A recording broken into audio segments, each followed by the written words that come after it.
Hi, this is Victor Kennedy. Do you know that when someone constantly interrupts you in conversation, it's rarely just about bad manners. It actually reveals some psychological patterns, things like anxiety, things like insecurity, or even something like even a longing to feel seen. We've all been there, myself included as well. You're mid-sentence, mid-thought, maybe even mid-vulnerability, and someone cuts in, jumps ahead, and sometimes derails the moment, or maybe interrupts your flow or your argument or what you're saying. And whether it's subtle or aggressive, sometimes it can stink. But here's the psychology behind it. I think interrupting it's often a defense mechanism. It's sort of a way for someone to manage their inattention. Some people interrupt because they kind of fear that they will forget their point. Sometimes, for me at least, if I interrupt someone mid-sentence, sometimes that's usually the case. I don't want to forget what I wanted to say, and just mentioning it there and just letting the person continue helps me. Sometimes that's also not a good habit. But other people, they also do this interruption to kind of steer the conversation out towards something a safer ground, right? And others also interrupt because they've learned that talking is the only way to feel heard. Sadly, some people interrupt because that's the only way they feel like they will be heard. Now, it can also reflect some kind of status signaling. I've been in meetings and in sessions with global leaders and people, and I see oftentimes the most loud in the most of the loud people in the room are actually those that are struggling with some kind of insecurity. And I've seen that happen oftentimes where, let's say, we're in the room and most of the people in the room are thought leaders, experts in let's say the field, let's say in our field of expertise and leading in different. Oftentimes, actually, the topmost researchers or the thought leaders in that field often are not as vocal compared to, let's say, practitioners that are not necessarily, I would say practitioners or those in the community that are not necessarily part of the field and have no clue about the field, but they will be the loudest in the room oftentimes. And I've seen that happen over and over and over.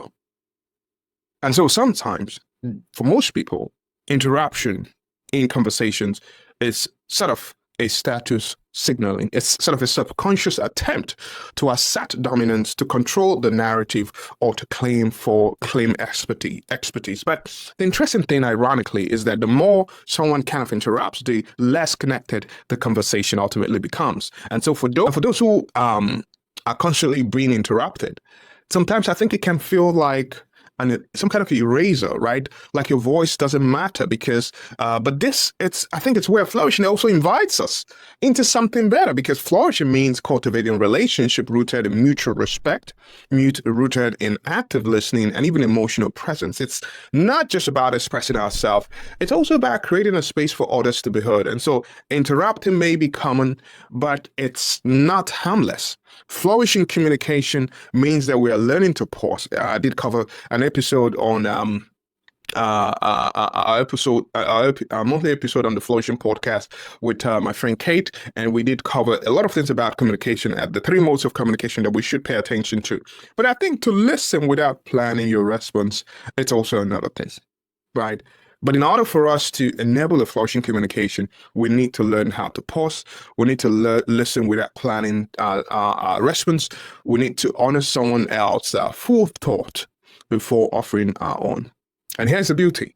When we stop interrupting others internally or externally, because sometimes it could just be due to, you could do that not necessarily through your voice or saying something. Maybe it could be due to your body language. But when we learn to stop interrupting others, we create space for depth, we create space for trust, and we create space for growth. This is Victor Kennedy. I hope this has been helpful as you are thinking about not just communication, but also what it means when we interrupt others when they're speaking. And so next time that you feel the urge to jump in a conversation, I want you to breathe, I want you to wait, and I want you to listen, because ultimately flourishing is not just about saying the right thing. It's also about becoming the kind of person who listens well. This is Victor Kennedy. I look forward to talking to you next as we continue this series on the psychology of everyday life. See you on the next one. Bye for now.